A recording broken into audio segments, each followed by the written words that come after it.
এগিয়ে চলো, শত্রুদের ঘিরে ফেলো। আল্লাহু আকবার! হাতিগুলো সামনে নিয়ে এসো, লাইন ভাঙতে দিও না। বাদশাহ বাবর জিন্দাবাদ।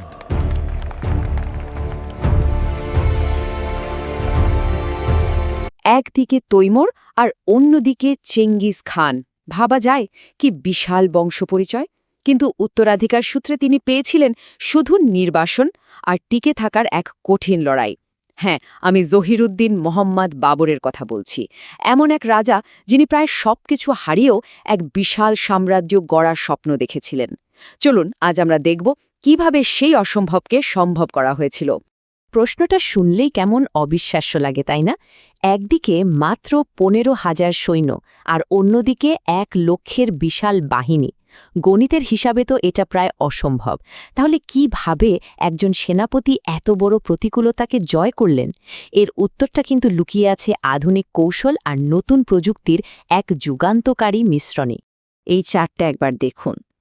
তারিখটা ছিল ২১শে এপ্রিল ১৫২৬, পানিপথের প্রান্তর। একদিকে বাবরের ছোট্ট বাহিনী মাত্র ১৫,০০০, আর অন্যদিকে সুলতান ইব্রাহিম লোদির প্রায় ১,০০,০০০ সৈন্যের বিশাল এক সাগর, সাথে আবার ১,০০০-এরও বেশি যুদ্ধহস্তি।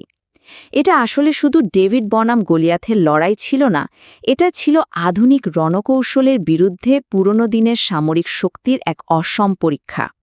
কিন্তু পানিপথের এই অবিশ্বাস্য বিজয়টা হুট করে একদিনে ঘটেনি। এর আসল বীজ বোনা হয়েছিল অনেক আগে, বাবরের নিজের জীবনে। তার নির্বাসনে কাটানো দিনগুলো আর প্রতি মুহূর্তে টিকে থাকার সংগ্রামী তাকে এমন একজন ঠান্ডা মাথার স্ট্র্যাটেজিস্ট বানিয়েছিল যা তাকে সবার থেকে আলাদা করে দেয়। ভাবুন তো একবার, বাবর জন্মেছিলেন এক কিংবদন্তির বংশে, কিন্তু ভাগ্য তার জন্য এক কঠিন পথ বেছে নিয়েছিল। মাত্র ১১ বছর বয়সে সিংহাসনে বসেন, এমনকি সমরখন্দের মতো বিখ্যাত শহরও জয় করেন। কিন্তু তারপর নিজের আত্মীয়দের চক্রান্তেই তিনি সবকিছু হারান, একেবারে পথের ফকির হয়ে যান। এই একের পর এক পরাজয় আর নির্বাসনের জীবনই তাকে শিখিয়েছিল যে টিকে থাকতে হলে শুধু রক্ষণাত্মক হলে চলবে না, আক্রমণই হবে সেরা প্রতিরোধ। এই কথাটা এটাই ছিল বাবরের জীবনের মূলমন্ত্র। বছরের পর বছর টিকে থাকার লড়াই তাকে শিখিয়েছিল যে বসে থাকলে চলবে না, নিজের ভাগ্য নিজেকেই গড়তে হবে। মধ্য এশিয়ায় বারবার চেষ্টা করেও যখন তিনি ব্যর্থ হলেন, তখন বুঝলেন তাকে নতুন কোনো দিগন্তের দিকে তাকাতে হবে। আর সেই নতুন দিগন্তই ছিল হিন্দুস্তান। আর ঠিক তখনই ভাগ্য যেন তার জন্য একটা দরজা খুলে দিল। শেষ সময়ে দিল্লির সুলতান ইব্রাহিম লোদির শাসনে অনেকেই অসন্তুষ্ট ছিলেন, বিশেষ করে পাঞ্জাবের শাসক দৌলত খান লোদি এবং সুলতানের নিজের চাচা আলম খান। তারাই বাবরকে আমন্ত্রণ জানালেন লোদিকে ক্ষমতা থেকে সরানোর জন্য। বাবরের জন্য এটা ছিল এক কথায় সোনায় সোহাগা। তো এখন আসা যাক সেই অংশে যা বাবরের বিজয়কে একেবারে নিশ্চিত করে দিয়েছিল, তার বিপ্লবী সামরিক কৌশল। তিনি ভারতে এমন এক নতুন যুদ্ধরীতি নিয়ে এসেছিলেন যা এর আগে এই অঞ্চলের কেউ চোখেও দেখেনি। এটাই ছিল তার আসল তুরুপের তাস। বাবরের প্রধান অস্ত্রের নাম ছিল আরাবা। এই কৌশলটা তিনি শিখেছিলেন অটোম্যান তুর্কিদের কাছ থেকে। ব্যাপারটা কি? সহজ করে বললে ৭০০টা গরুর গাড়িকে চামড়ার দড়ি দিয়ে বেঁধে একটা চলমান দেয়াল বা দুর্গ তৈরি করা হতো। এর আড়াল থেকে তার গোলন্দাজ আর বন্দুকধারী বাহিনী কোনো ভয় ছাড়াই নিরাপদে গুলি চালাতে পারত। শত্রুপক্ষের জন্য এটা ছিল এক দুর্ভেদ্য প্রাচীর। আর দ্বিতীয় অস্ত্রটা ছিল গতি আর বুদ্ধির খেলা। যাযাবর পূর্বপুরুষদের কাছ থেকে পাওয়া এই কৌশলের নাম তুলুগুমা। এই পদ্ধতিতে বাবর তার সেনাকে ছোট ছোট দলে ভাগ করে শত্রুকে শুধু সামনে থেকে নয়, বরং ঝড়ের গতিতে দুই পাশ থেকে ঘিরে ফেলে আক্রমণ করতেন।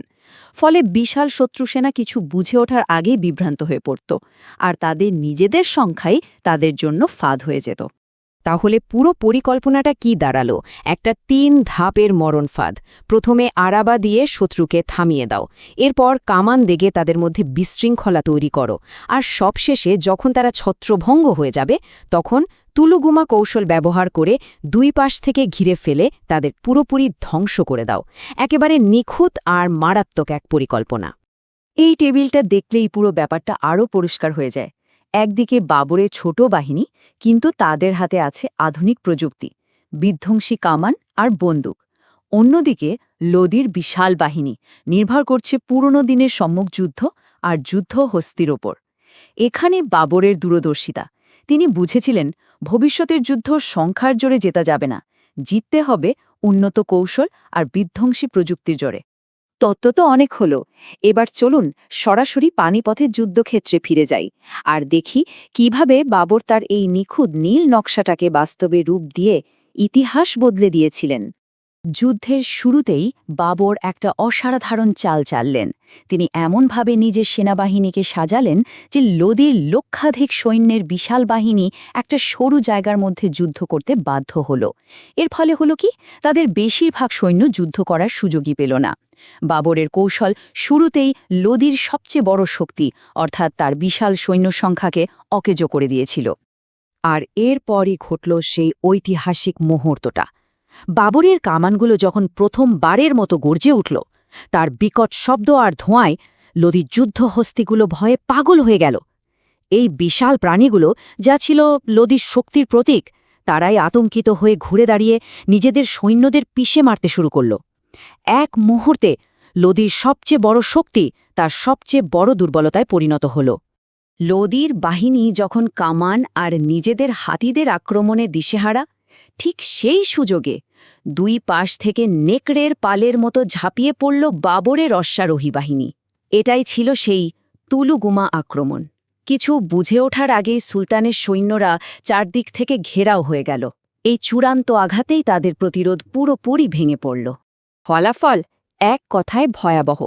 সুলতান ইব্রাহিম লোদিসহ প্রায় ২০,০০০ সৈন্য সেই যুদ্ধক্ষেত্রেই মারা যান।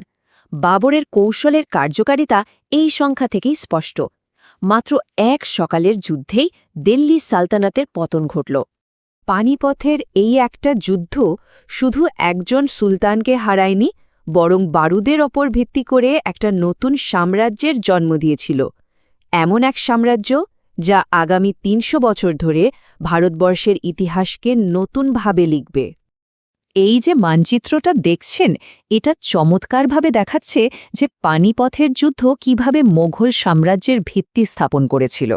দিল্লি দখলের মাধ্যমে বাবর ভারতে এক নতুন যুগের সূচনা করলেন, যার সীমানা কাবুল থেকে বাংলা পর্যন্ত পৌঁছে গিয়েছিল।